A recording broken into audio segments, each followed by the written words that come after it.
Estamos falando sobre uma igreja que responde ao chamado, reflexões sobre a missão de Deus no livro de Isaías. E nós já vimos aqui que todo cristão é chamado para atuar na missão de Deus nesse mundo. A missão de Deus é o seu propósito redentivo, o seu propósito redentor total de alcançar todo mundo com o advento do seu reino. E que missões, portanto, nada mais é do que o exercício desse chamado, a ideia, o ato, ou a prática, a vida, o viver e testemunhar o reino de Deus no mundo, no contexto onde nós estamos e a partir do contexto onde nós estamos. Em linhas gerais, foi isso.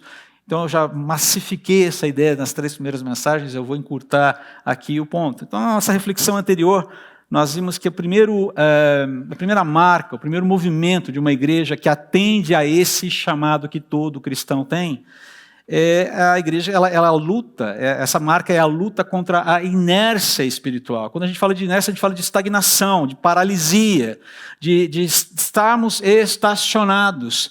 Mas estar estacionado espiritualmente não é uma coisa boa, porque não é que você deixa de progredir, você regride. Você não tem um ponto neutro aí quando você está estagnado espiritualmente. Então, a primeira marca é uma igreja que luta contra a inércia espiritual e a insensibilidade ao impulso missionário de Deus. É uma igreja onde os seus membros procuram discernir constantemente qual é o estado da sua relação com Deus, da sua relação com Jesus, da sua permeabilidade à ação do Espírito Santo, a sua submissão a Deus pela ação do Espírito Santo, que discernem constantemente a resposta ao amor do Pai, que discernem constantemente o nível de compromisso com o chamado cristão e o impulso missionário de Deus no mundo. Eu tenho sido um missionário no contexto onde eu estou. Lembra-se da frase de Spurgeon? Lembra-se? O que ele disse? Todo cristão ou é um. Eu tenho sido um missionário ou eu sou um impostor? E aí, antes que você se desespere, a cura para a impostura, ok? Certo? A cura para a impostura. Nós não estamos fadados a sermos impostores, se nós nos alinharmos àquilo que Deus está nos propondo fazer, se dependemos dele e buscarmos. Enfim, isso tem cura, impostura tem cura. Enfim, é um assunto complexo, mas impostura tem cura para um cristão verdadeiro. Ou essa farsa que muitas vezes alguns cristãos vivem, isso tem cura. Isso pode ser curado pelo poder de Deus, submissos a Ele. Mas hoje eu quero ver então essa segunda marca, uma segunda marca de uma igreja que atende prontamente o chamado. E aqui, essa ideia que essa igreja ela atende ao chamado como uma expressão de devoção sincera e profunda gratidão a Deus.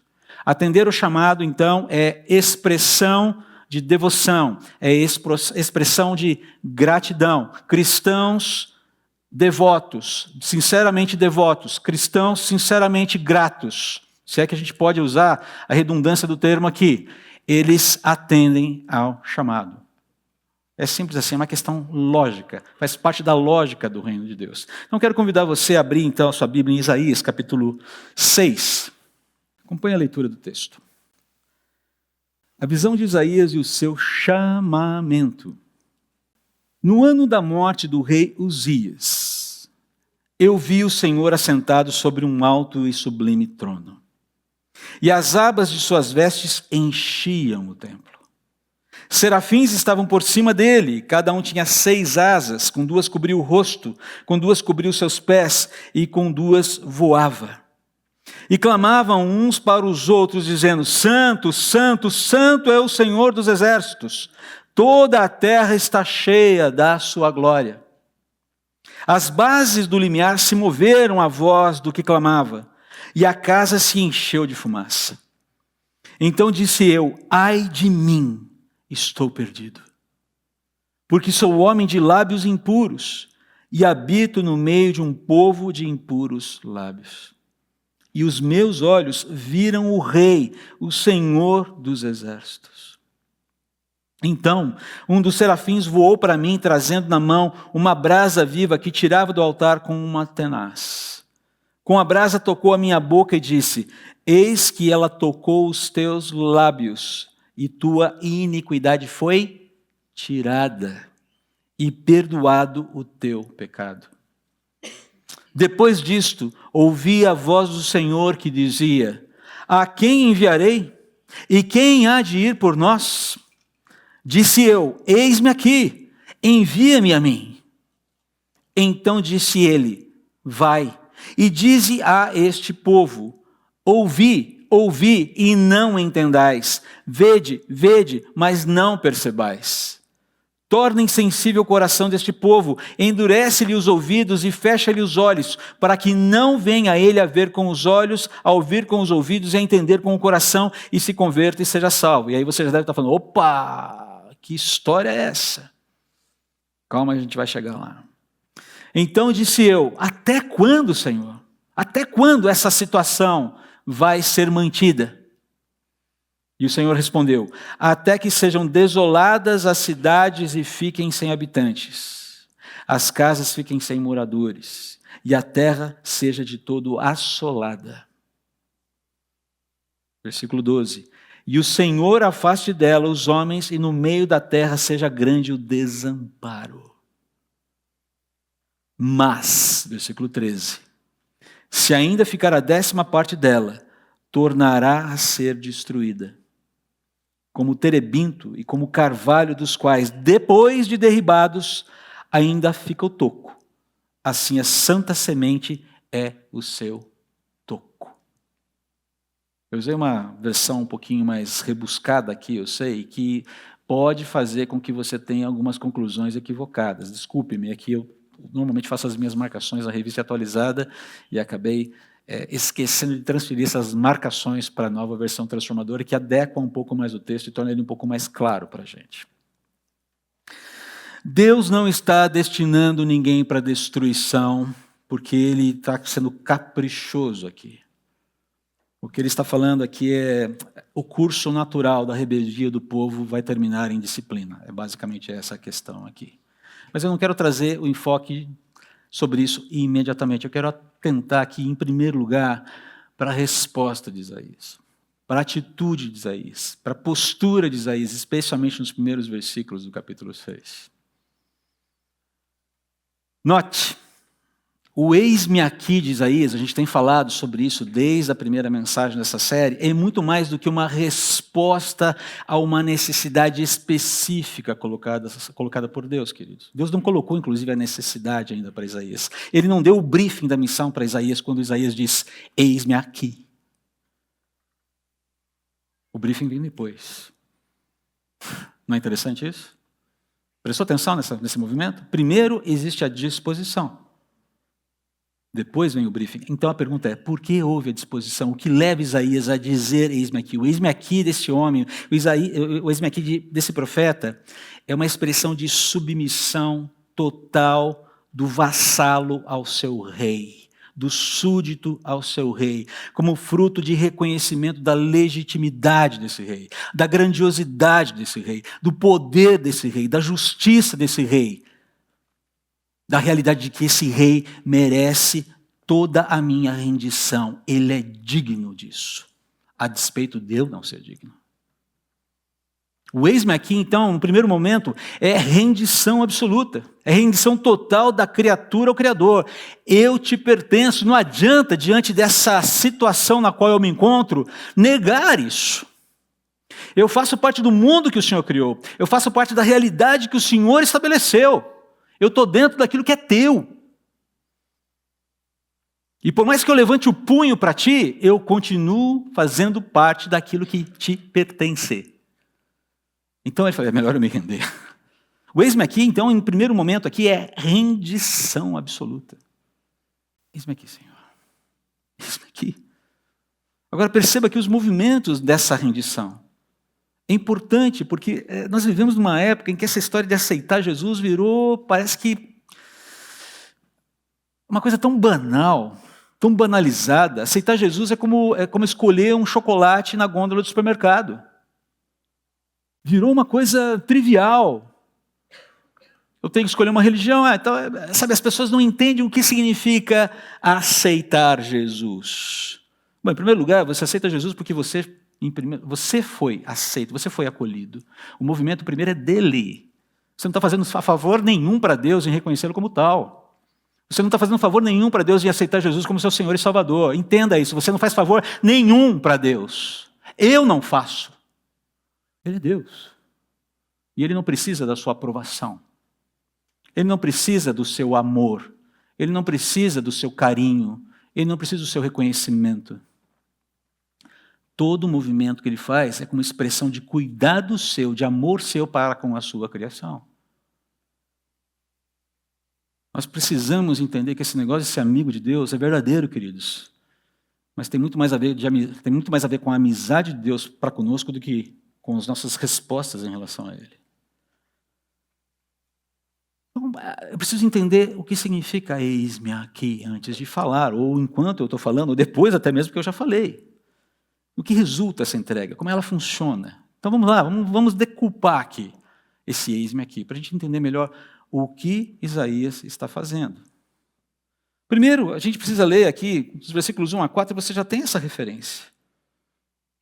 Você olha aqui e o que ele acabou de dizer, o que ele acabou de descrever dentro daquilo que ele consegue aprender, é um quadro absolutamente sobrenatural, grandioso, tremendo, e fica claro desde o princípio que Isaías se sente um invasor ali. Eu não deveria estar aqui, eu não merecia estar aqui, eu estou com um problema por estar aqui. Ele é levado ao trono da graça de Deus, ao trono soberano de Deus. E ele fala, eu vi o trono do Senhor. E quando ele fala, eu vi o Senhor, é uma linguagem de aproximação. E quando ele olha, ele fala, eu tenho um grande problema, eu sou um homem pecador, eu sou um homem de lábios impuros e habito no meio de um povo de impuros lábios. O primeiro movimento aqui, o primeiro confronto, o primeiro contato, ao primeiro contato com a santidade de Deus, nós nos sentimos, nós nos vemos absolutamente desamparados, horrorizados com a nossa situação. Você se vê, como se diz lá no interior, num mato sem cachorro. Lascou. Estou frito.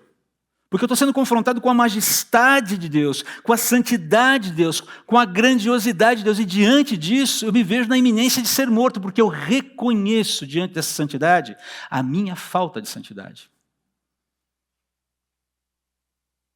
A santidade de Deus, nós falamos tanto sobre avivamento, não falamos? Aqui começa o avivamento. Nesse momento em que eu sou confrontado com a santidade de Deus e ela me coloca na parede e diz, você não tem dignidade própria. Você não tem competência própria. Você não tem mérito próprio. E eu sei que eu não poderia estar ali. Que eu não deveria estar ali. Mas eu estou. Deus me trouxe ali e falou, ok, eu tenho um problema. Isaías percebe, eu mereço morrer pela minha iniquidade. Veja bem, Isaías não era um assassino, nós não temos notícia de que ele fosse um assassino, de que ele fosse ladrão. Sabe aquela história? Eu sou uma boa pessoa, eu pago os meus impostos, nunca matei ninguém, nunca roubei, nunca isso, nunca aquilo. A gente tem um conceito de moralidade, de perfeição, de dignidade própria, que nos faz, de alguma maneira, de maneira intuitiva, achar que nós seremos aceitos por Deus porque somos pessoas boas. Ele falou, não, Isaías não era uma pessoa pior do que você, talvez ele fosse até melhor do que todos nós. Mas não se trata disso aqui, se trata dessa condição da qual todos nós compartilhamos.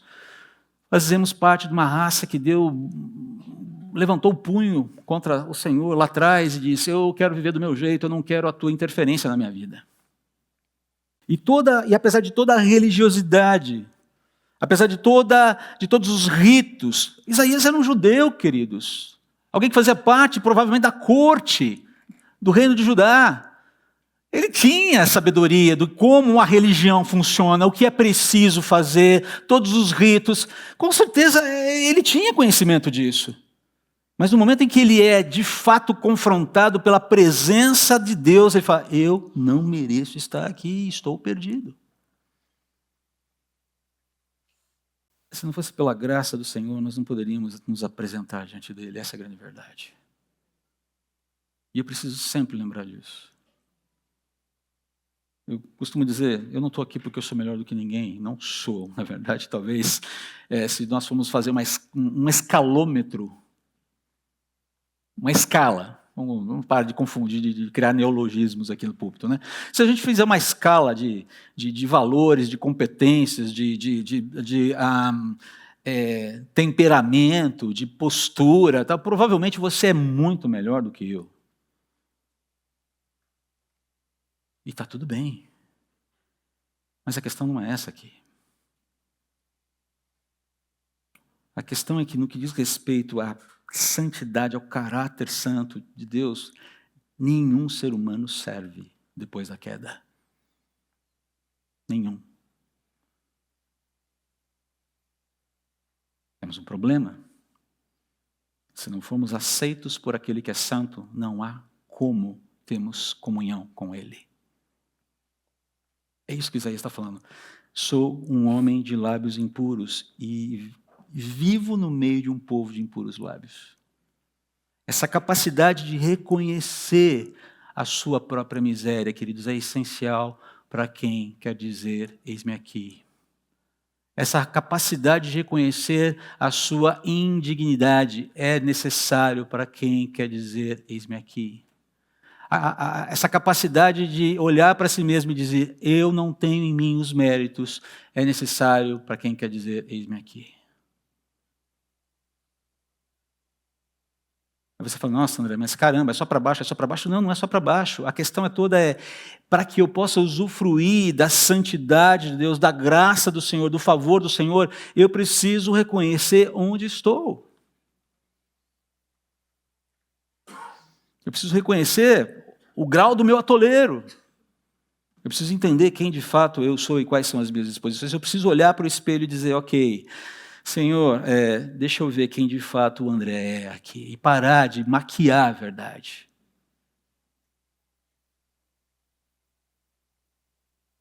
Os meus atos religiosos não vão me levar para lugar nenhum. Não vão me fazer melhor do que ninguém.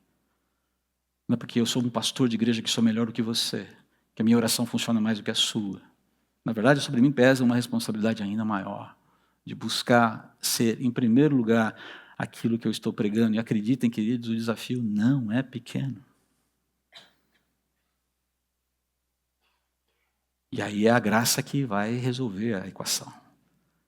Se nós não olharmos, se nós não prosseguirmos com o texto aqui, a gente começa a ficar desesperado. Meu Pai do céu, a Isaías vai ser trucidado aqui. E ele fala, ele nomina, eu sou um homem de lábios impuros. É interessante que eu não consigo esquecer, eu não consigo deixar de fazer uma associação com aquilo que Tiago fala no capítulo 3 da sua carta. Quando ele diz que de todos os órgãos do corpo humano, o pior deles é qual mesmo?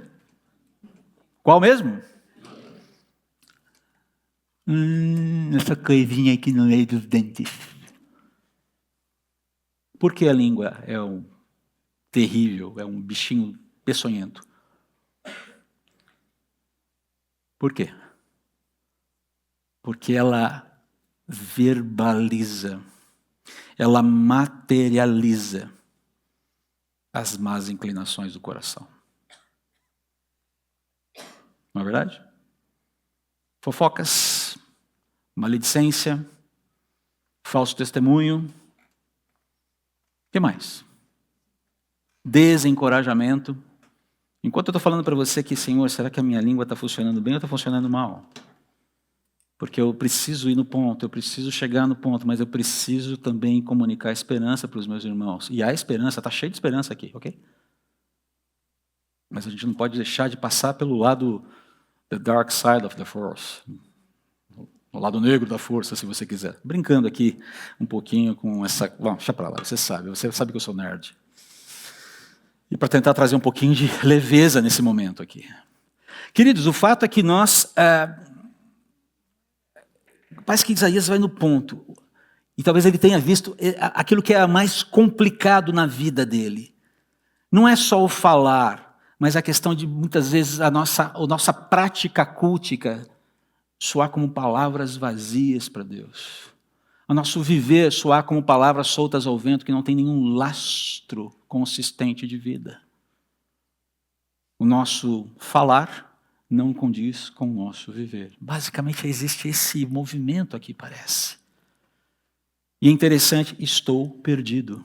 Ou seja, essa sensação clara, eu mereço o juízo de Deus, eu mereço a pena máxima, eu não tenho o direito de estar aqui, eu sou um intruso e agora eu não sei o que vai acontecer comigo. E daqui a pouco, não demora muito, um emissário do Senhor sai com uma brasa. A ideia de purificação. Toca, pega uma brasa do altar. Isso é bastante significativo. Leva até Isaías e toca com a brasa a boca dele, dizendo, você foi purificado, você foi perdoado. E você está purificado.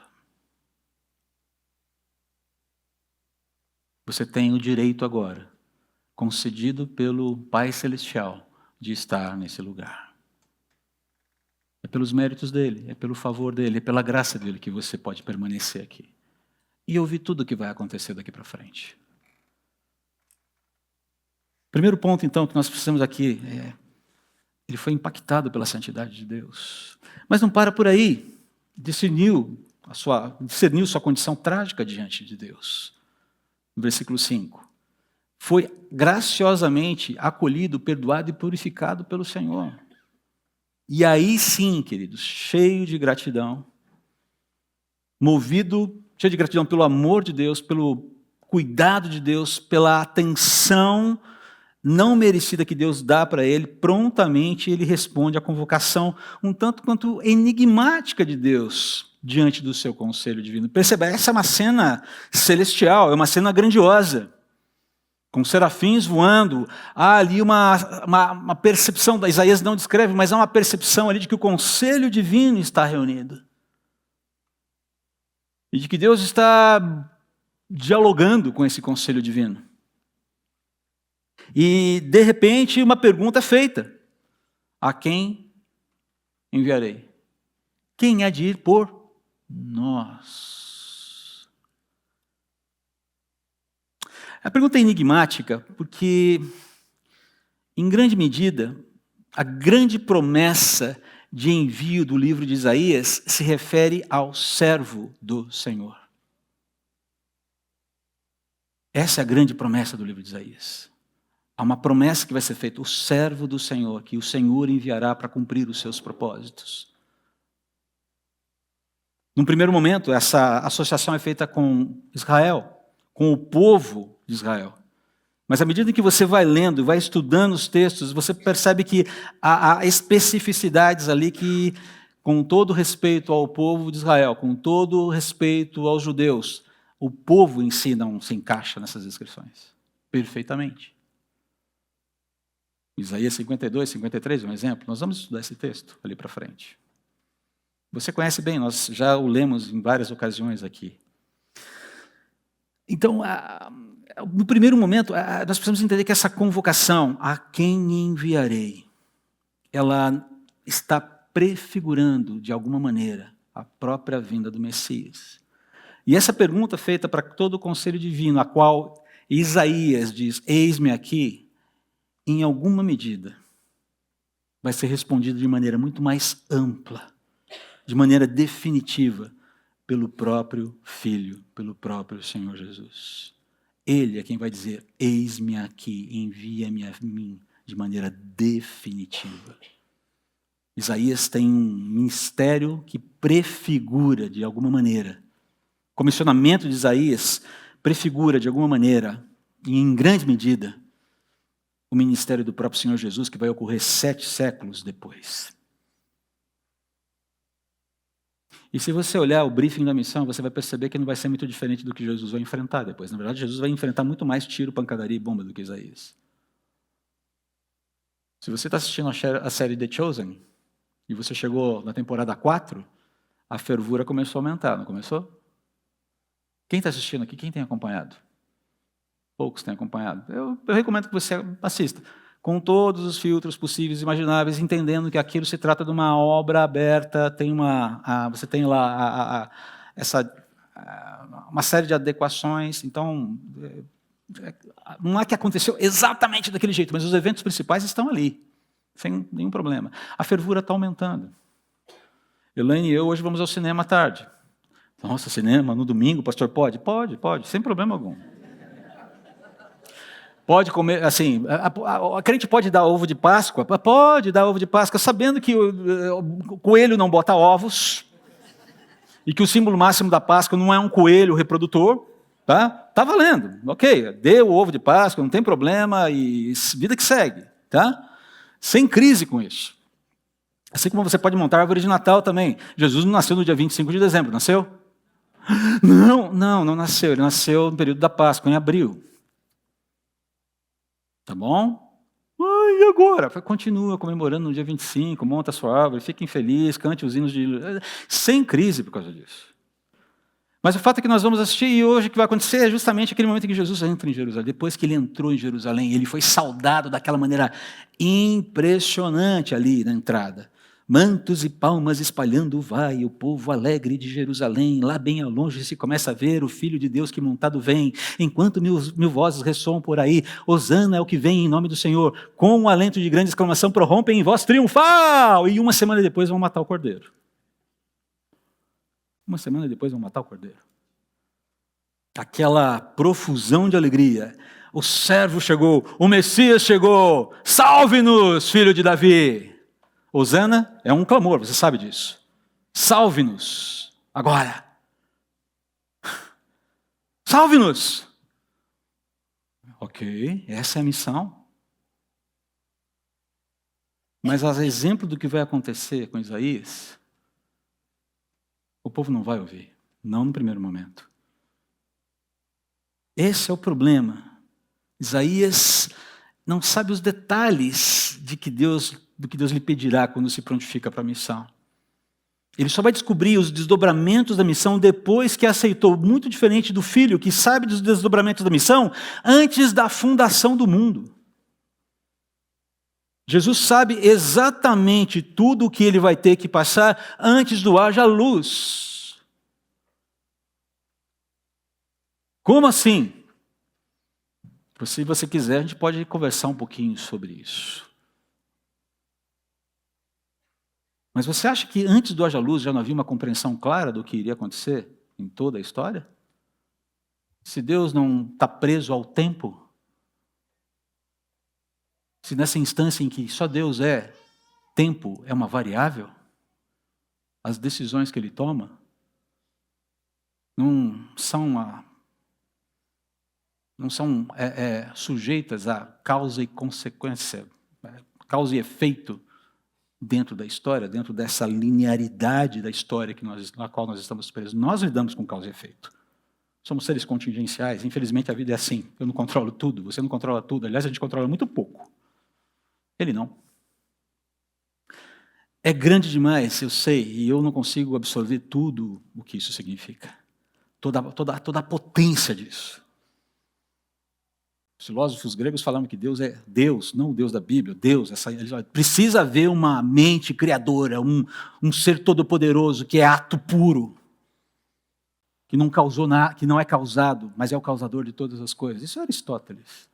Se até os gregos chegaram a essa conclusão, ainda que não haja uma conversão ao Deus da Bíblia, mas isso é uma outra história, só para a gente entender onde a coisa vai. O filho sabe desde o princípio o que vai acontecer. Fico imaginando se Isaías de repente fala, puxa, eu devia ter ficado de boca calada, né? Não rola. Ele vai cumprir o seu ministério. Mas ele só descobre os desdobramentos da missão depois que a aceitou. E a missão não vai ser fácil. Qual é a missão? Ele deve levar uma mensagem de julgamento, mas também de esperança de Deus. Lembre-se, na última frase ali do capítulo 6, há uma esperança, vai ter uma sementeira do toco que vai sobrar. Vai brotar uma plantinha ali daquele toco que foi cortado. E Deus é quem está garantindo isso. Ainda que o povo vá rejeitar essa mensagem por causa da dureza do coração, a mensagem precisa ser pregada. A mensagem deve ser pregada. Queridos, há dois ensinos aqui. Dois ensinos muito simples aqui. Primeiro deles, a mensagem de julgamento e esperança, o evangelho é isso, mensagem de julgamento e esperança, será rejeitado por boa parte das vezes em que ele foi pregado. Nós precisamos entender isso. Nós temos a ilusão, às vezes, de achar que se eu falar da maneira certa, se eu construir o argumento certo, se eu me abastecer com todos os componentes adequados para conversar com uma pessoa sobre Jesus, é inevitável que essa pessoa se renda a Ele. Não. Não é inevitável. É inevitável que o Evangelho cumpra na vida dessa pessoa o propósito de Deus. Mas a salvação não necessariamente é o resultado final disso. Nós precisamos entender isso aqui. Precisamos lembrar que muita gente vai rejeitar a mensagem, por mais bem intencionado e preparado seja o mensageiro. Por mais bem... Mais do que Jesus? Mais do que o Senhor Jesus? Quer alguém mais bem preparado para pregar o Evangelho do que o Senhor Jesus? Com mais poder do que o Senhor Jesus? Com mais testemunho eficaz do que o Senhor Jesus? Quer alguém mais preparado? Mais no ponto para poder entregar a verdade? E o que aconteceu? Rejeição maciça. A despeito do Evangelho permanecer vivo e continuar cumprindo o seu trabalho, o seu movimento de resgate na vida das pessoas. Olha nós aqui hoje. Deus é bom demais. Ele é poderoso demais. E as portas do inferno não vão prevalecer sobre a sua obra. Jesus declarou isso em Bazã, Cesareia de Filipe. Aquele lugar em que os judeus tinham como a porta de entrada do inferno. Ele chega e fala assim, as portas do inferno não vão prevalecer. Foi um desafio frontal aos poderes demoníacos, aos poderes sobrenaturais desse mundo. Vocês perderam. Vocês perderam. Mas há um segundo ensino aqui também. Nem todo mundo vai aceitar, mas segundo ponto. Ainda assim, a mensagem precisa ser entregue. Pois ela vai cumprir o seu papel de uma forma ou de outra na vida das pessoas. Essa fala que eu trouxe a semana passada, não citei, não coloquei a citação nos slides, mas quero retomar aqui do reverendo Vadislau Martins Gomes. Não se engane o mundo de que não haja Cristo morrido por causa da injustiça e que não haja nele morrido toda a injustiça. Todo erro, seja dos opressores, seja dos oprimidos, seja do bom, seja do mal. E aqui eu quero fazer uma colocação para você, só uma pausa aqui. Eu acho que pelo menos uma vez na vida você pode se contar entre os opressores. Pelo menos uma vez na sua vida, você pode ser contado entre os opressores. Algum tipo de opressão na sua vida você já colocou. Nem que tenha sido com um irmãozinho, quando você tinha 5 anos de idade, puxando o cabelo dele, dizendo, me dá aqui o brinquedo porque eu quero brincar com ele agora. Opressão. Lembro até hoje da história dos meus sobrinhos. Mais velho, mais novo. E propiciou uma situação, num evento de família que propiciou a conversão do mais velho, com 6 anos de idade, depois de ter oprimido o mais novo que tinha 3. O pai teve que tratar de uma maneira muito severa. E foi ali que o Evangelho entrou na vida do mais velho, do Lourenço. Ali ele entendeu que ele merecia a punição de Deus. Talvez você não se lembre, mas você cometeu alguma opressão aqui. Então, quando a gente fala de opressor, são aqueles que nos oprimem. Eu já fui opressor em alguns momentos da minha vida. E eu tenho que lutar para continuar a não ser hoje. Ok? Pais podem oprimir seus filhos. Filhos podem oprimir seus pais. Irmãos podem oprimir irmãos. E eu não preciso dar mais exemplos do que esses para vocês aqui. E ele continua aqui. Todo homem morre em Cristo. Uns para a salvação, outros para a condenação eterna. É uma fala absolutamente precisa, goste-se ou não dela. E, queridos, grande parte da humanidade odeia e odiará quem propaga a mensagem do Evangelho justamente porque ela coloca luz sobre o problema. E quem vive nas trevas não gosta de luz. O Senhor Jesus alertou sobre isso. Se o mundo os odeia, falando aos discípulos, lembre-se de que primeiro odiou a mim. Qualquer reação de ódio para comigo, para com você, cristãos, não é uma reação de ódio, é a pessoa, a nossa pessoa, tanto quanto é contra a pessoa do Senhor Jesus. Lembre-se sempre disso. Nós precisamos lembrar disso aqui. Ainda assim, a mensagem do Evangelho deve ser anunciada. O eis-me aqui está compromissado com esse anúncio, com esse viver, a despeito das pauladas, pontapés e tijoladas que a gente pode receber. Tenha em mente isso, então. O sucesso do mensageiro não é medido, na verdade, pela receptividade que os ouvintes terão à mensagem. Não é isso que mede o sucesso do mensageiro do Evangelho. O que mede o sucesso do mensageiro do Evangelho é o amor e a fidelidade que ele tem ao Senhor que lhe entregou a mensagem, que lhe entregou a missão.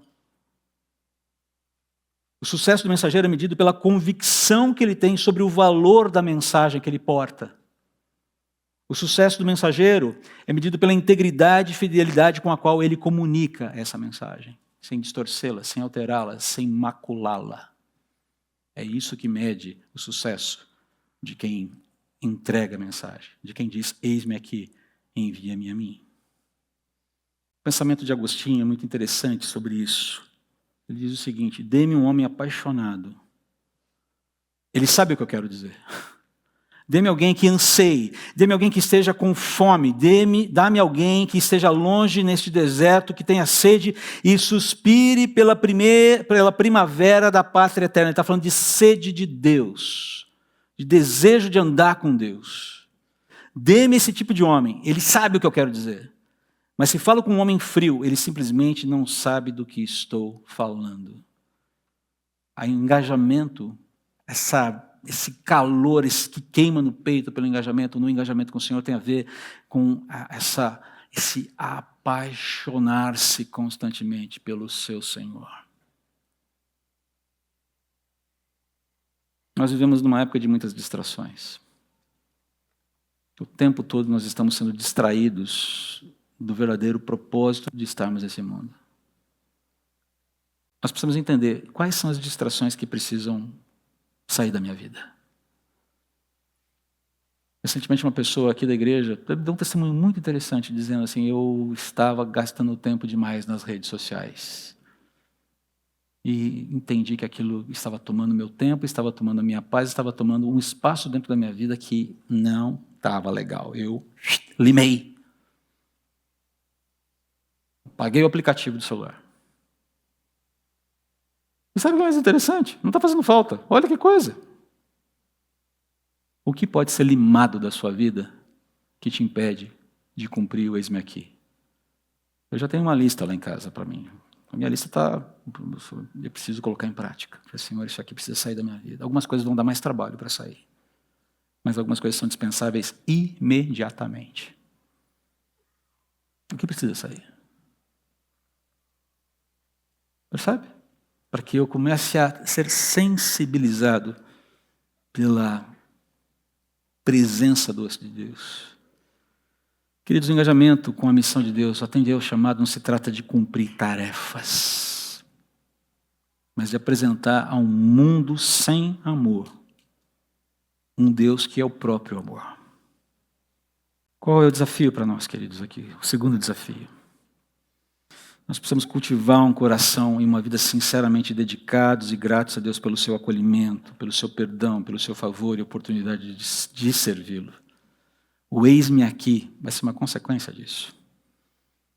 Sermos cristãos, o desafio aqui é sermos cristãos que suspiram pelo Senhor da eternidade, pela mensagem do Senhor da eternidade, vivendo a caminho da eternidade. Esse é o desafio aqui. E nos desfazendo daquilo que nos tira do foco. Gosto de lembrar da mensagem ou da frase de Jim Elliot, que morreu entre os índios Auca. Uma das primeiras incursões antes daquele povo ser alcançado pelo Evangelho. Morreu tentando fazer contato com uma etnia para pregar o Evangelho. Quando ele se decidiu por aquele campo missionário que tirou a sua vida, Ele disse o seguinte: não é louco quem dá o que não pode guardar para receber em troca o que não pode perder. O que é que eu estou tentando guardar com todas as minhas forças que não dá para guardar? E por que eu resisto tanto em me doar para aquilo que eu não posso perder? Essa tem sido a minha pergunta.